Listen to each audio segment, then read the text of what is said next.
Pramo ato yama etiefo nyina makwa baba TV XYZ Power FM and afi Radio XYZ so ene eye bobe semede to so enwotwe ensema esi omanga ne mu ebi na yaboaboa no asemufo ahwe so no so kroje a yede eba besum Kasiebo no na radio stations ahodo bebre so omanga ne sebeye na manfo ewa chirichiri nso no benya ensampe bi atie Kasiye adehye wo fra mantemu ebetie bi ewo Water Power 94.1 South Global FM Oho Sharp FM Takrade Nsroma Won Kran Kwanta Bom FM Ojase Kanjenyame wo Sampa na nan mafugo so was and radio wo Elembeleke FM Okpa Zangligi FM ewo Ball Rich FM wasimfo so saso na high radio ewo Bechimoti radio eso ewo Damba Wimpan Sampa Wonde FM enso ekutemu ewo Pusigabuno FM ewo Sunyane saso na Sunset radio wo Sehwi yo Sunyansapo FM ewo Shama Sadehye no ebetie nsem ne bi ewo saso na se eye Atom Local FM wasase tre elembelem patemu vesi radio ni TV wo dunkwa ofe saso na akopemu amonone nso a Opposite FM of Virginia USA Dance Radio Liadan for Paris saso na OPD wo UK Loud Silence Television enso ekutemu senya asem kuma dehye ewo Ghana na fe amonone nyina betie nsem bi efe eye Radio SM online tune in so betimi etie eye Power 979 and afi nsem nyina modern so bekenkan ewo my xyzonline.com na so hu de ekoso Facebook eye Power 979 and afi se eye TV XYZ saso na Radio XYZ 93.1 nyina wo Facebook abetimi etie ye ho na wo de wadwenkyere so abane akenkan de ama saso na information centers awodo ebresu no ekutema so mo pete ensempe aduakyere na dodo nso hu de ekoso ewo oman Ghana mu na nsema de bram no ne edi akote wo mu no ebi ene say National Sanitation Day na no dampani for epa hontoma ewo mamunam so ama Brim Central by na musini wa bomam pani abaso saso na abambafo ye adwuma our presidency no ene nsakremu abaje se foforo be take over na hefu na edu amso a sa take over netimi akoso wonsam no obeti ewo Kasiebo no emu na chief of staff Yera Julius Debra watu Ghana for nyina fo se wo man Ghana yankasa ye niema ye made in Ghana no yema ye ni enkru ho sanso ana odiafutu ama Ghana fo nya akwanya ekosum omei akonjina anemu ewo nkrofo ama se yenhwe na yakwa yi omonda subampedi ento oman Ghana ewo kwampa so mrashebedwani fufu watu abayi no akwatia bato mpesua eso lawyer Bernard Bedia ko wodi atudwa kyerese ba waban ne mpuntu nko anu ope akompesua no eso saso ana aban enam tourism development fund so etwa sika botin 30 million edebeboa se benese cultural tourism no ebetimi akwaso ede amaye na development bank Ghana wonso dia tudwa chese dane da won bekoso akro mudie mo na waso ankrakra nyuma kese na dantemo asene ewo mem se ne beye wo dwumadie da ebetimi atumpon saso ana so for sure time and time no so se takrade AIC you know we twesika botina ode beboa se be no dwumadie betimi akoso hariso ede amomo Ghana de shama sem na fofo bi ka we hu na hwe ya bon bedade beso sepram to Kasiebo TV XYZ so Power 97.9 FM and watch no TV ewo Radio XYZ 93.1 so ye de asida manima kwa wo mo so yasene ewo Kasiebo emo solar natural clinic se wo mo ya sabia na wudo ya de no dwo hodoma won san fa mafia bio enti se u kidney no ene wanya how ewo ho anasa wo liver no ene wo how ahodo abamu a wo de bedan solar natural clinic ya won babua atuase ama wo ba wo pa wo be ma wo pa wo no wo mse brai na wo benya wo baby e dia to wo so laboratory service ahodo ni nyina test ni nyina no eno so wo mu ye bi e wo na se tata ya wo se bra wo mu odra wo de be kan ama ni nyina ase atu etu betia fe solar kefo e wo 0553 932631 0553 932631 ofa won e bejo so X natural mineral water e yensu kroje din na wo ye oto pro outdoor dwumadie biara ya oye no open su papa e dia serve wase a eno an ex natural mineral water na wenu efibi podu pe ene ye dia fa fidie ma so eti fini keka bia nim pebi na to ebeboa wo bonwam ewo melcom mo bia mo a e wo benya bia to na store bia mo a na simple ba xyz broadcast limited ya kachia dudu bia openo wo benya bi ato ne dudu mo ana emunchemu bia no na wafre ahomai eye 0596 273546 and a face 0596273547 ex natural mineral water na was a simply natural ni makwende odoso afufro ka wem ho atwe beti wonyina enkoma dawoma ewiei wom na chia bei eho eka yenso ya agepenie asi adwa esomwo mimidi da chima akosia oforiwa amanfo mene akuya krantima efe bajibra na kasia no nsemo nyina so no yade ato manim ye hyansam no asia na ye hyase ewo mampanyi atena ye nyina yenim se bere ne bra no bambofo aye adwuma ewo mampanyi atena itimisa kremu se bere na se obi bekwa akohome no obi so aba beto so enti ene dwumadie no sronko krasan so akoso a meka se ne before na e take over se aye presidency bambo no so mehwe na omotimi aye ni yipa de abo omangana na ye hwa weni toso mako eye aduane no se eye gas ceremony no etimi akoso ewo presidency wo na dwumadie no emu no chuma na se we no eye ade a jese dwumadie no etimi akoso abrena no etimi abua sebe na se binim bekwa akohome ne foforo aba beto so eye ade se dawdada so mo ya ne nyina so eye nenso anope no ebi etimi akoso ewo presidency wo na ehwa na se mpanyimfo ekopiem na sa dwumadie etimi akoso no eye Ghana mampanyi ankasa Yewra John Dramani Mahama sanso no soafo hwe eye efisam so sanso emrahye bedwani ewo eye asewase Alhaji Muntaka Mubarak ana fe eye deputy defense minister Owura Abuja Jemfi omunyina ekwadwumadie no asebi sanso ana mpanyimfo kudama edimu ewo eye military adwumamu nso omunyina ekwa ne nyina no mkohwe sebeye na sadwumadie no nso no ebetimi akoso edi amante bambofo ye adwuma ewo presidency ni asesem emese ne before na take over ho bambo nyina no edoma bembehwe se nime nyina ba toto na akwa no wano ede abo bambo nsemu ewo presidency ho yada so president wana yeto aso ade akọ ye ensemu from ene Ghana mampanyi Yewra John Dramani Mahama ade atudwa na wachirem se sa aba no behwe na watimi aboa ahyena nanom kutupa ahwe omoden na efeje se watimi ahwe se beye na mbere bi atwemu aye nsamansama akọto a na se bi obi eni ne huni ana obi ye fi monten so yetimi eso ni penim ekogina sa akọto no boneka na yetwe na se be na afoforo mu sa semesi ana so benten ne mpatem wandi ni enti na gina court abone ka no sadwumadie no so se obesan ade ababiom na aboa pa na de sansemi atudwa wombra na se ye relaunch ema national sanitation day ne ho na Ghana mpanyi ade tudwa chirem se ne no local government studies na fe se ayoma kanyina no omonhwe emboa sebeye na se ayadwumadie betimi akoso ade aboa sadwumadie omo ye ewo Medina che se Institute of Local Government Studies ho na sadwumadie no etimi ekoso nsama je se ekoso no yenua bema wizi hedejome etuama ne bone so ede amaye. Cleanliness, they say, is next to godliness. We and Sema His Excellency John Dramani Mahama Oka say who be here pa say ye ko ye nimu no ye mmofra no ye betete won e wa hunidie kwan so or the nsem to dwa or bra or pa national sanitation ntoma. So aside from organizing national sanitation days, we must inculcate in our child, train our children from basic school through secondary school, and I believe that if we train them properly, when they grow,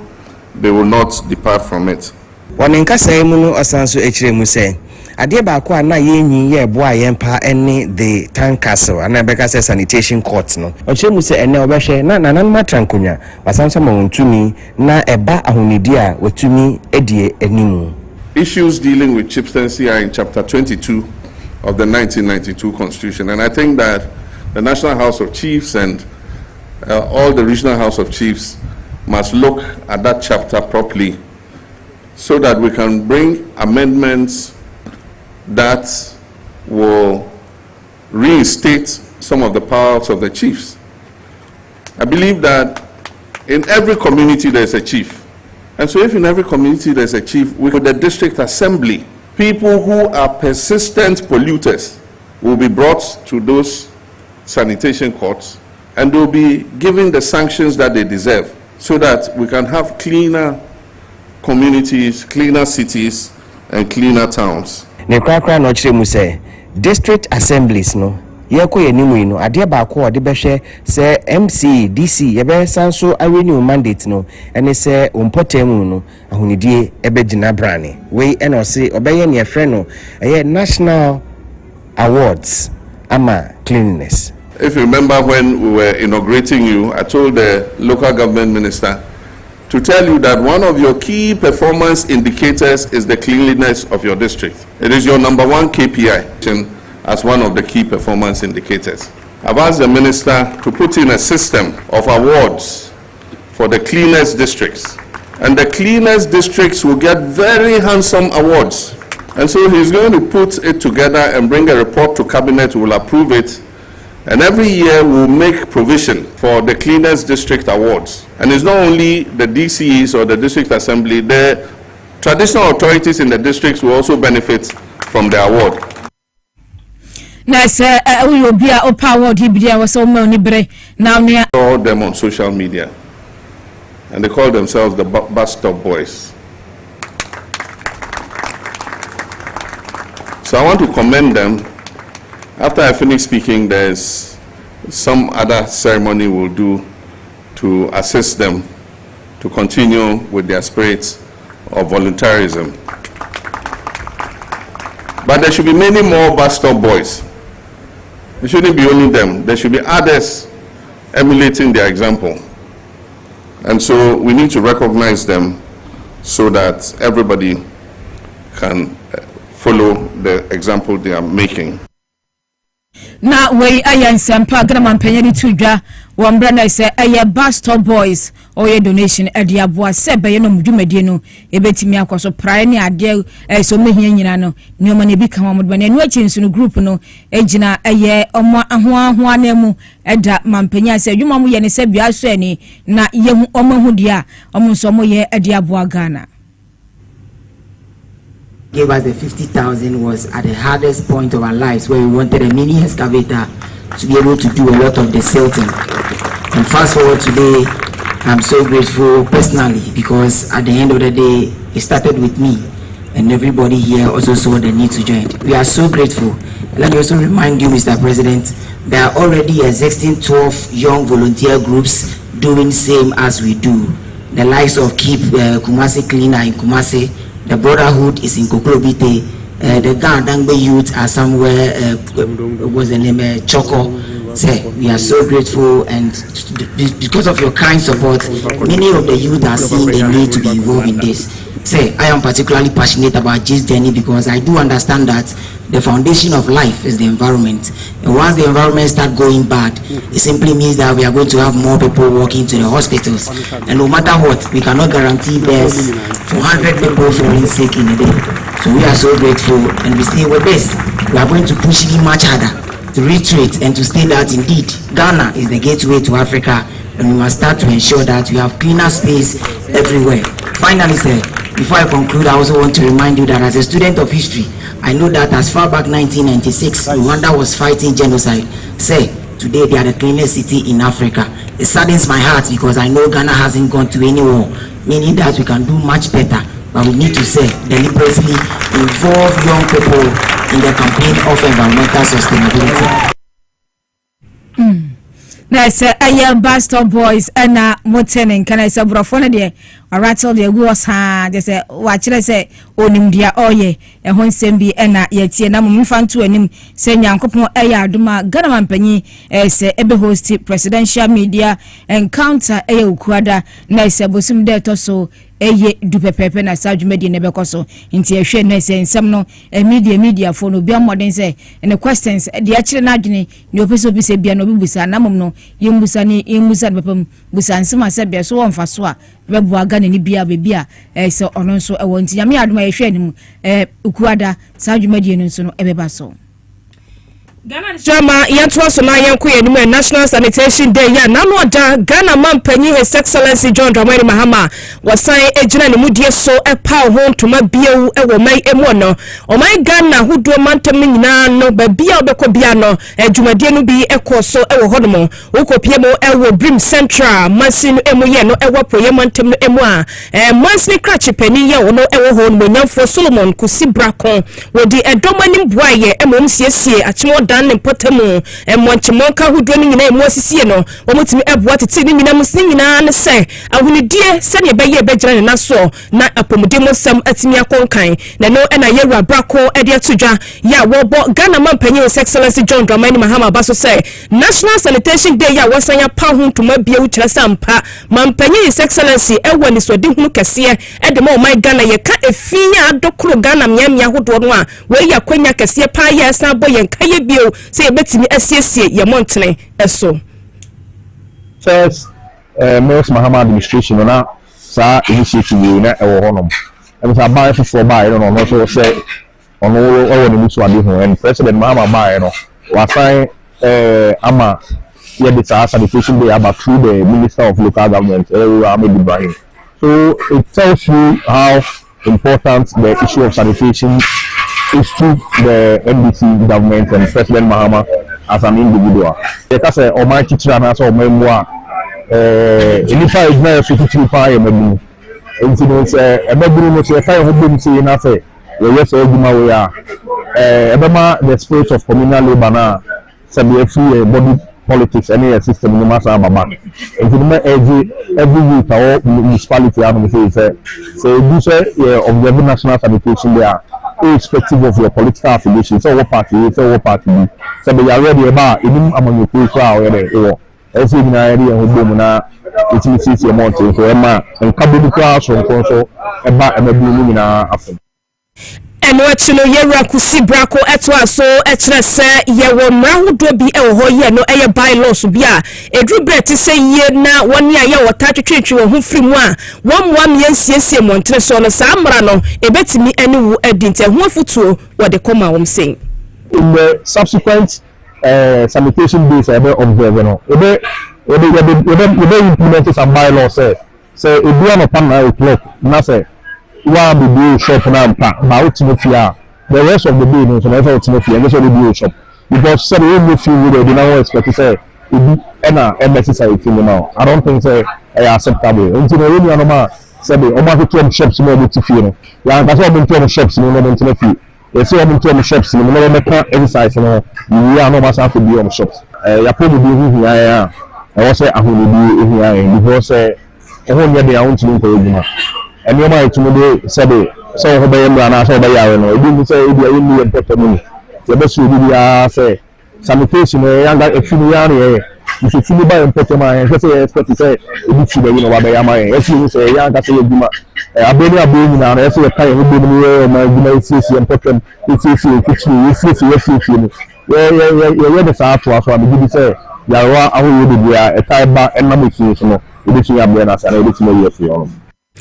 Way ayon mo nyamfo Solomon Kasiebo ena de shibama yatene nka bana musini ya obutu Brim Central mansini no emo na wasansem kroya emo sene ye besiesie omemo na emo atie na ahunidie timi agya na eso no na anu adabe ya dwumadie na ekoso no bopiem ba bi te se ayawa so Central mansini no emo adase mpesua no eso a eho no so asiesie no bi ekoso wo ho mahwemedwani a wojama de hye ya wom ewo mo nyamfo Abdul Rauf Tubazu wo no so edi edomani emom siesie mmea hodo bi te se mala mata market ho eni mochimoka hodo bi koboa ye siesie ni mina emu na wogina so edi nsem yi atudwa. We want to ensure that Ayawaso Central is one of the cleanest constituencies in the country. So I think we've been to other places. He has been to Akwando. We'll be going to we'll be going to Malata. We are Malata, Alajo, and we are trying to reach out to every corner of the constituency. If you look at the common fund allocations to it, the government has provided a guideline for 10% of the funding that they get must be dedicated to what sanitation. And apart from that, internally generated funds, I think not less than 20% must be, dedicated to sanitation issues. It's something I believe is going to adhere to. Yeah, ensure say sanitation gets the needed resources to have the impact that we want. And what you know, Bania wono esia by anamo ewa ya waso central Mansino emo for Rudolph Collins Wood wono so edit to judge say ye ka huni dia mina ya from say ye beka bomu aboa na ye siesie ye mpotemo se ne beya ye betimi atwe ho afri yade eho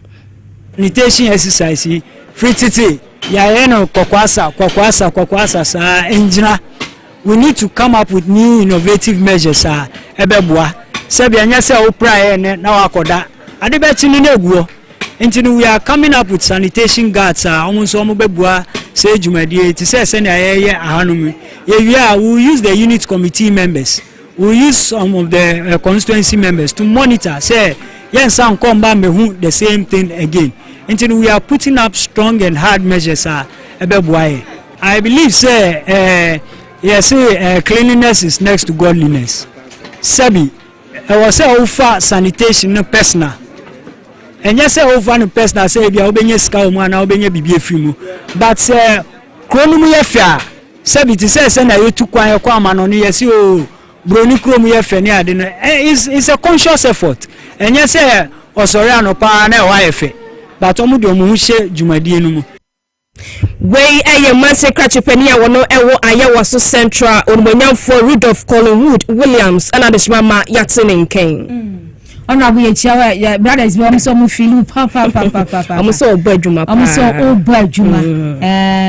nti to aso saa yenko na yenko ensem foforo nso eso yakọ ensem foforo nso na ese chief of staff Yewra Julius Dabra ede afutuo ama Ghana fo anya akwanya ekogina omei anemu ewo nkrofo amanse ommodin no mkodu a omonton Ghana okwampa so ombo ommodin nya dwumaden enhye Ghana manu anunyam osrese nime bia sebe ensem fata ma omunya abodia kebia mbata Ghana din na mumra mohwe se bebi omukobi ombehwe aya adwuma no ede aboa Ghana fo nyina wode sansem tudwa ombra ye se bedwam adwenkyere so nkobia kwaso ma heads of air mission and afi eno orientation program se adwuma mo ye no sani oso mo ye ni ade nyina no yade share so emam nsema Yewra Julius Dabra ede tudwa no ebini. The task before you is great. You are the standard bearers of Ghana's reinvigorated foreign policy vision. Embrace economic diplomacy, champion African unity and integration, engage our diaspora meaningfully, and protect the welfare of every Ghanaian abroad. Advocate for our climate interests and work with integrity, professionalism, and unwavering dedication to our national interests. As we draw the curtains on this conference, let us depart with a renewed sense of purpose, inspired by the knowledge shared in this conference, the dedication of your resource persons, and the giants we have honored tonight. Let their dedication and achievement serve as your guiding light. As envoys of Ghana, I urge you to go and represent our nation with pride, honor, competence, and vision. Foster partnerships, seize opportunities, and protect the interests that will propel Ghana to greater prosperity and influence. It will be a remiss on my part if I do not commend the Foreign Minister, Honorable Samuel Okudzeto-Ablakwa, for his visionary leadership, hard work, extraordinary energy, and passion which he has brought to bear on the work of the Ministry of Foreign Affairs. I also wish to applaud the staff of the Ministry of Foreign Affairs for putting in the hard work to ensure the successful organization of the conference. I urge you all to continue to support your minister and his transformational research. Na we ayansama Yewra Julius Dabra edituja na Kasiebo nso chirem se biedu aye amanfo so aye kai yanom na nanom aye papa na hwa nipa bi bo moden womra mukosi Ghana man ewo nkrofo amanso asankrofo nso eso bo muden ehwomonom nipa ne nwuma pom ye no enso oda ne di edema asankrofo ya na sempanyimfo no ebi aye doctor Obed yaw Asamoah Saso na Yewra James Victor Gbaho and Alfred Brekan one so the okan ebi eni. Dr. Obed Yao Asamoah. He's a true giant of Ghanaian diplomacy and international law. Dr. Asamoah, your tenure as foreign minister was marked by intellectual vigor and steadfast commitment to Ghana's sovereignty and African unity. You played a pivotal role in navigating complex regional dynamics, including the crucial period of Ghana's return to democratic governance. Your contributions to international jurisprudence and your enduring dedication to public service remain an inspiration. Ghana salutes you. Dr. Mohammed Ibn Chambers. Dr. Chambers, your distinguished career as a deputy foreign minister and at the highest level of regional and international organizations, including the executive secretary of ECOWAS, president of ECOWAS Commission, and the UN Special Representative in West Africa and the Sahel, has brought immense prestige to Ghana. Your tireless efforts in conflict prevention, mediation, and promoting democratic governance across our troubled region have saved countless lives and furthered the cause of peace. Ambassador James Victor Behu, Ambassador Behu, your profound understanding of international affairs as a foreign minister and your exceptional leadership as the president of ECOWAS Commission, where you guided the region through critical junctures, advocating tirelessly for integration and stability. You must be placed on record. Your earlier diplomatic service, including as Ghana's permanent representative to the UN, laid crucial groundwork for our multilateral engagement. Ambassador Chris Bodo, your long and dedicated service culminated in your role as a Deputy Minister for Foreign Affairs. Your exemplified professionalism and commitment, consistently representing Ghana's image positively, fostering strong bilateral ties, vital for trade and development, and providing exemplary leadership to our missions abroad. Na enyochi na osofo hwe manone insam so enso ejina Ghana mampanyi anemu ade nsem we atudwa. The high levels of commitment that you brought to bear, your punctuality, your professionalism, your dedication is a clear testimony that you will be assuming your responsibilities with those same values, and Ghana will be the better for it. So, on behalf of President John Dramani Mahama,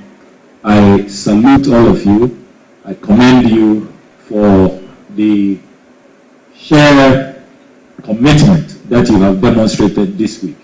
I know how busy you all are, but from Monday to tonight, nobody has been missing. You have all devoted your time. There are a few of our colleagues who do not live in Accra, but they decided to stay here in Accra. They were only reminding me yesterday that they have been here housing themselves in hotels, even though we did not make arrangements for residential accommodation. We ayo swafo hwe amnono nsam so yewura eye okujato ablakwa na yetininken.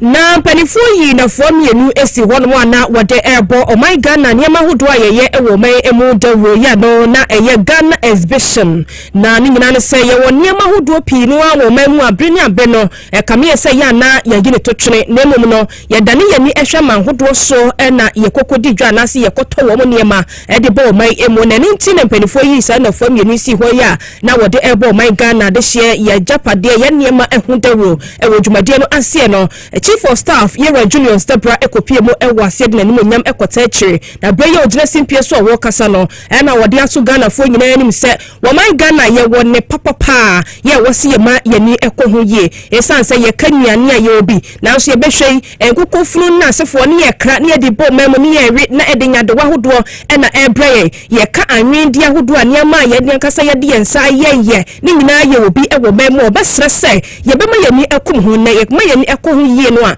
ebua ma man empunto etimi ekoso.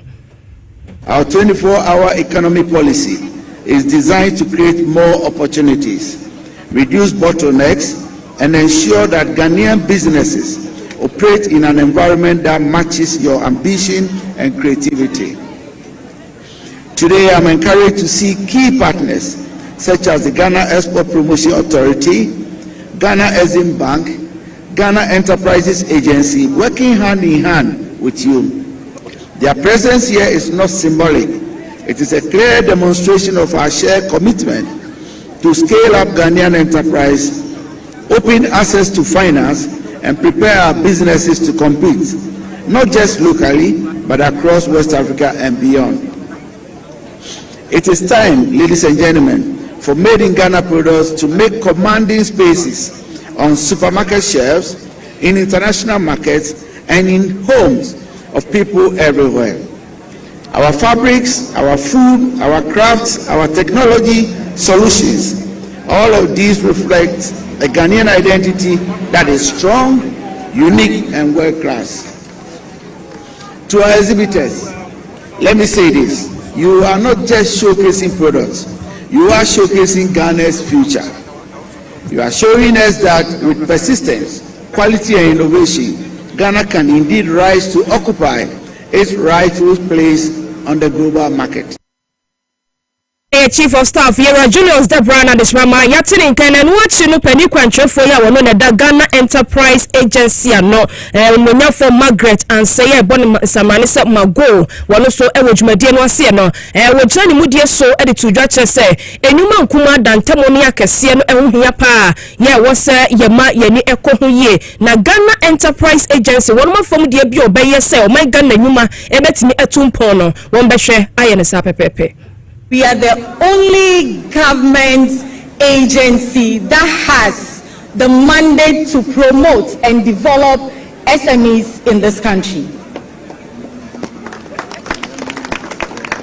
And Ghana's businesses, SMEs form 90% of Ghana's businesses. Therefore, Mr. Chief of Staff, GEA is the DNA of Ghana. We acknowledge all the organizers and our media partners, and seeing the Chief of Staff here is telling us that President Mahama is so serious about the 24-hour economy, and we are using made in Ghana products, Ghanaian businesses to build, to produce, to create employment, because Ghana SMEs create 80% of Ghana's labor force. And by the 24-hour economy, I know we'll go beyond the 80% we produce for ourselves and for the continent.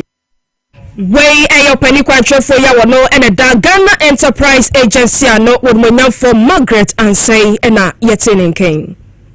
Yantuasuna yanko ensem from ene Ghana abai enam aye tourism development fund so etwa sika botene aye 30 million ani nyina yade ebua sebe na so me promote cultural tourism ewo oman Ghana mu na dwumadie no ase na se aye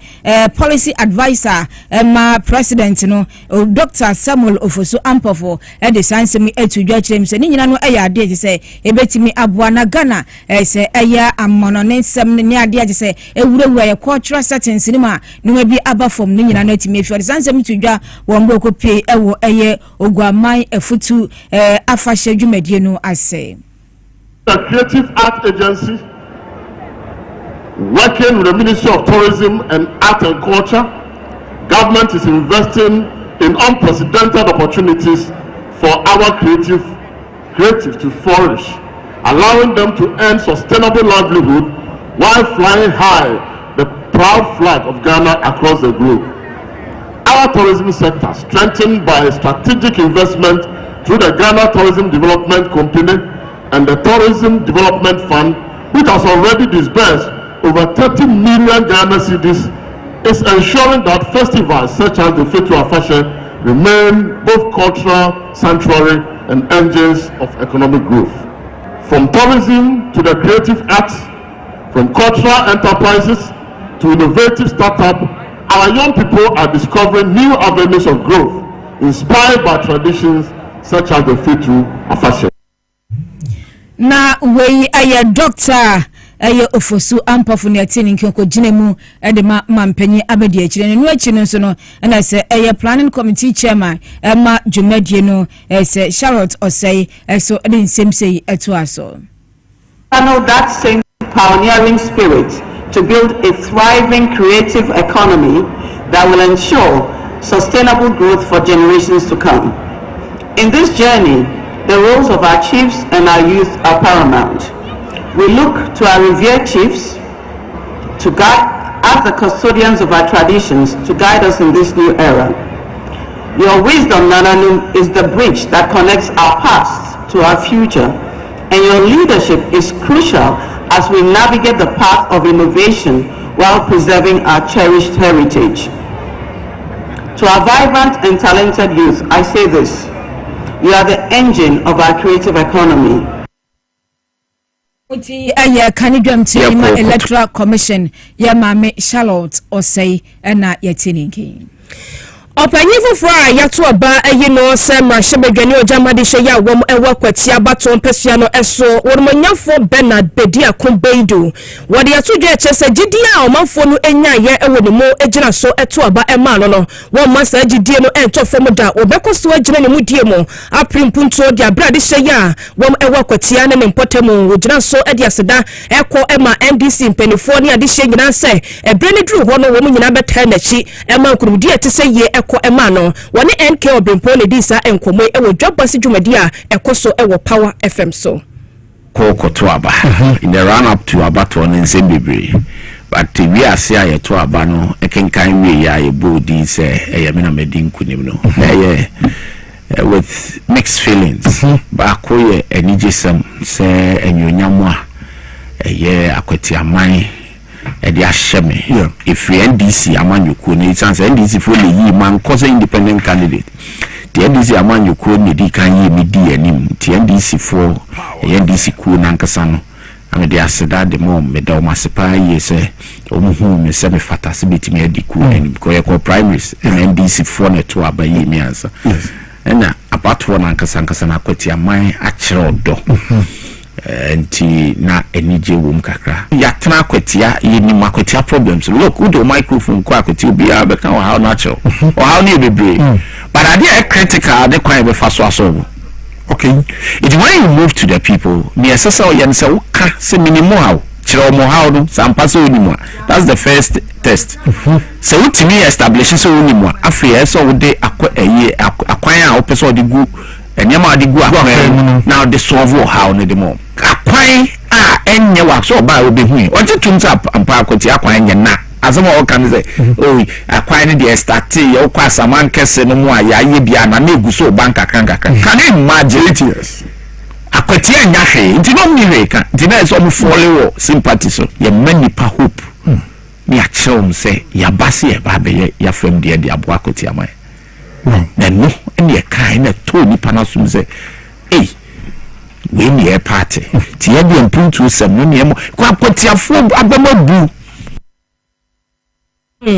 enti wey lawyer Bernard Bedi Akombeido lawyer ni ma papa ya sabre ya to abaye no ewo kwatia abato empesua no eso na yete nenken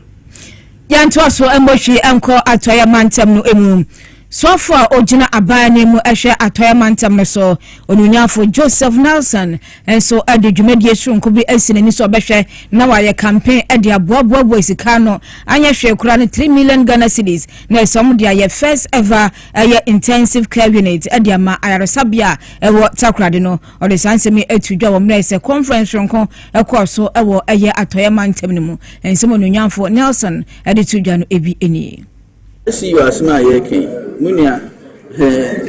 say akọ baby o sheda meda na akotu sabi obi o ya na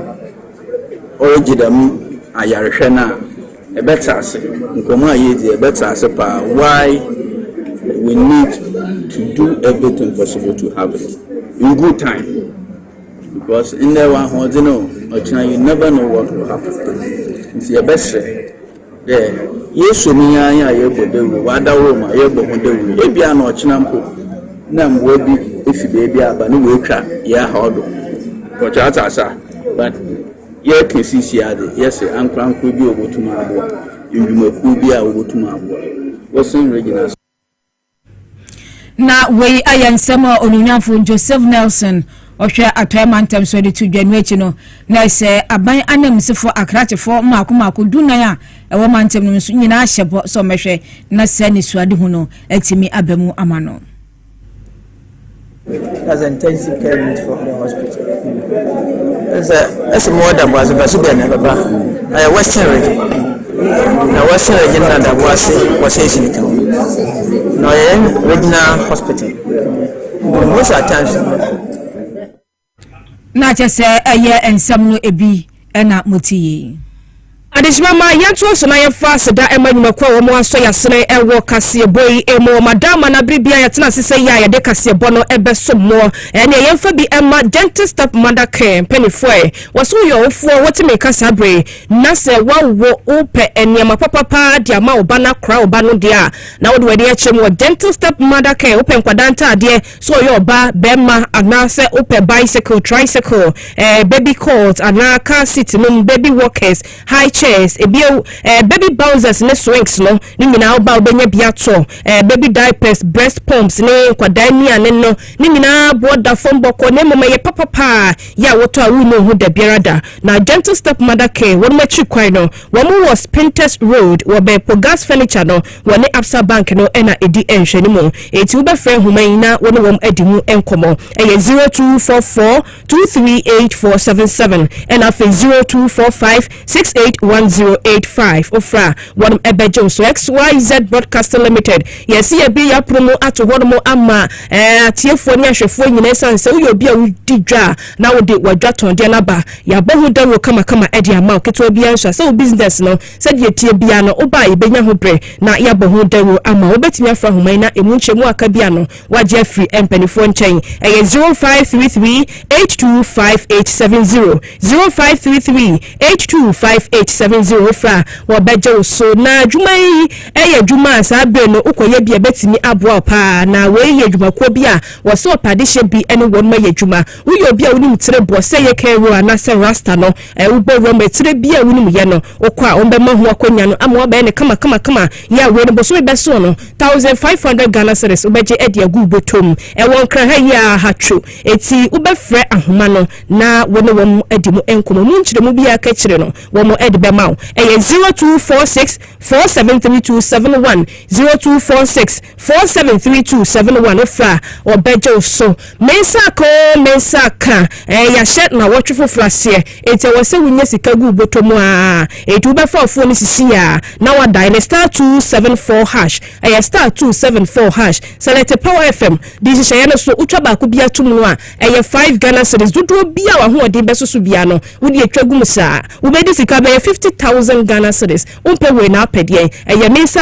mensaka NLA penifo edwom stamp watim so unya mo ofihye du nwotwe a onka ho na liquid capsules no eno so ye drama pa ya Medimosis Clinic and Herbal Center for edi abadwaman so we ye draw sa unya bi na so memene a ebroma aduane bia wadi woni paduane mu nyina no yam ne kama enkofo ha bia mraw emu wafu meye kapu enu achi kra metabolism no ebua ma ebo adwuma yie woni paduane mu efini ka wa ya dokro wo ya ma woje ho enye no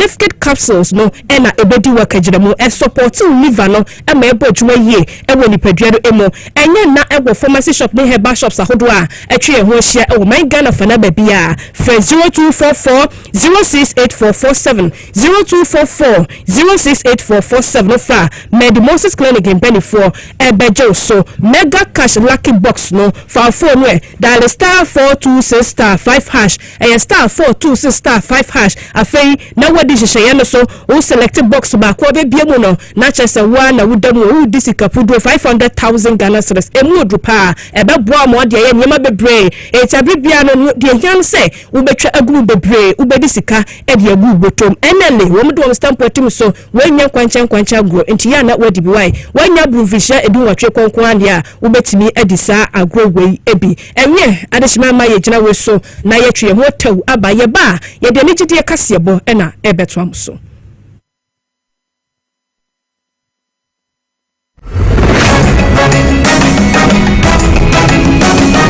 bang bang bang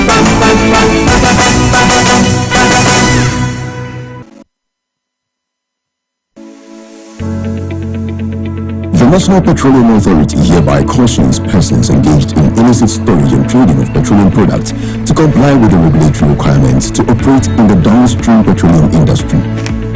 The NPA Act clearly stipulates that no individual shall engage in any commercial activity related to the importation, exportation, re-exportation, shipment, transportation, processing, refining, storage, distribution, marketing, or sale of petroleum products in the downstream industry without first obtaining a license from the NPA board. Failure to secure the necessary license and properly regularize operations will result in confiscation of petroleum products, prosecution under the law, and decommissioning of facility. For more information, contact the National Petroleum Authority on 0302 550 380. You can also visit our head office located at Jolu of the N1 Highway or any of our regional offices.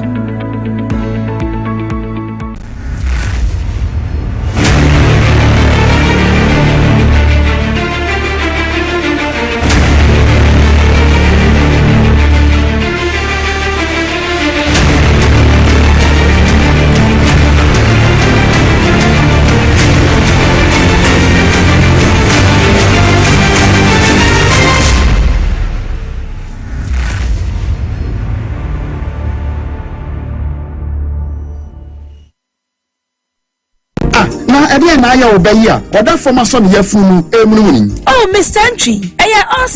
also, Yaria Titi, be very feepy, now so, Niamun Yonoda, Semicho, no who do a matter, Munushia, a young woman. Nini said, what to also time for Haxa capsules, any Haxa mixture, Yanumbom Kutia or Sanubia Mano Anum, and can what on the dada, also Drodi, and one Haxa capsules, any Haxa mixture, and Community, also Yakura, a toy funo, any and Sunumu, Etuna, where Yefuno Ekikawa, what you want any, was it to me, Emma, where you check, a better ready every. Somehow, I also there, compare Haxa capsules, any Haxa mixture, Nanum Bum, now who abeto. Predicate to Okanshi Drug Lane, Kumasi Dani Hebal, Takradi A.M. Mensa, Anafre 020-3822-855. Approve for about Tanya Wama on more from for any more from when you feed you know and come. Haxa capsules and in a mixture. Also, time for FDA Aji Edwadi and Kratui Atom.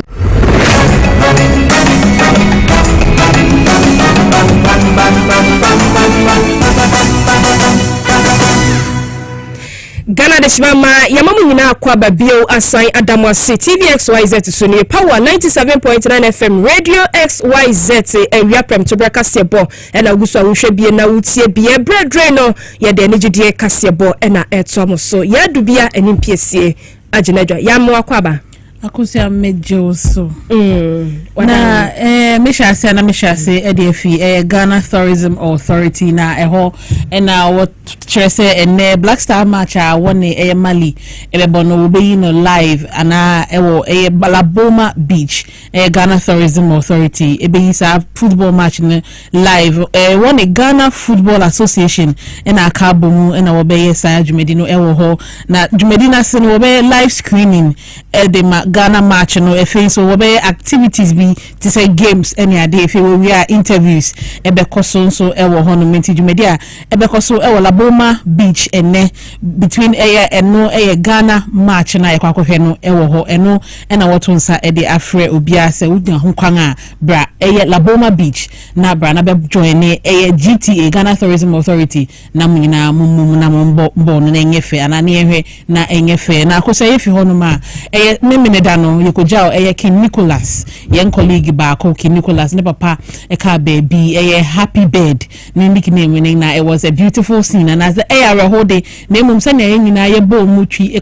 takrade koboa King Nicholas no na yentimi nya ne sa se yemfa ma mekire yen amanfo se ne ekwe ewo hofa ntimi ekoso ewo takrade mo King Nicholas ne papa Elder Robert Yosen niwa owi no eno ene koso ho ha na eyi no ena wo ye takrade mo ho na ye kohwe kakra eno na etwabu LTV XYZ eno so no na akoso asania akwakoye no se emire nintino ne ye bonitewa ne ye mfi takrade ho na ye nko abruchi mem Nigeria mem ne ho ena Mr Easy onne ne ho kani Temi Otedola ne papa Femi Otedola aka won ho abomu na wo ware wodi kan ware baako Dubai and Monaco no sign won marriage contract no wo wie no na wo be bi Dubai and the fence wo de be baako ko hye so Iceland no wo ye won white wedding no into Dubai no ye engagement na engagement party after Dubai no na wo call Icelander wo ko ye won white wedding wo no nga release won videos and the pictures are no bi na wo share TV XYZ no so no ba Facebook nso a wo be hu bi wo ho no into dwumadi a so weekend we nyina eba no na me de abremu no na me gina so na me de ni gede sem Kasiebo no esina akosia mi wie no won say Mr. Easy wedding no na won say Ghana ni baako wom na can promise e kan the best man no ntina can promise was a best man na na kan groomsmen no na oka won ho na wo ko ware Temi Otedola na Nigeria fu ni bi Eric cancel mo say anka won say abayewa no Temi Otedola no kra osesa sa Otedola no no de Mr. Easy ni papa ni din no eto ne ho so because obi papa sikani de I was so a billionaire de how come say ubetimi aware na fe wa fa okunu ni din aka nka wosusu class at least o de fa papa din na ka na do okunu ni din aba be support but well it is what it is inti na menyina so na me fe ni gidi sem Kasiebo no insi midi ya edubia NMPC ya beda asese odi enigidie Kasiebo no abesum ya ewia de shimama na na ye gina so pram to Kasiebo ya de besum oni nyina na ye de nyina si asidan koma news team no Ella Opoku Fred Green amapomo achechekuko Kofia Brantie na najwa akwa chewa we nyina yo mafam de abo kwa msa so so director Ralph na Bio Peter Krante Emmanuel Nete na nakisi we nyina so eboa oba camera so so a Elvis Willie na face no Osofo Prince any Edmond na ejina echire Elizabeth Tego Adarma ene siesie yen so a yeje penie esom wo edia meje so da chehima akosia oforiwa amanfo mene akuya Grantman yadabu nyina se amamumu ene hye ene tie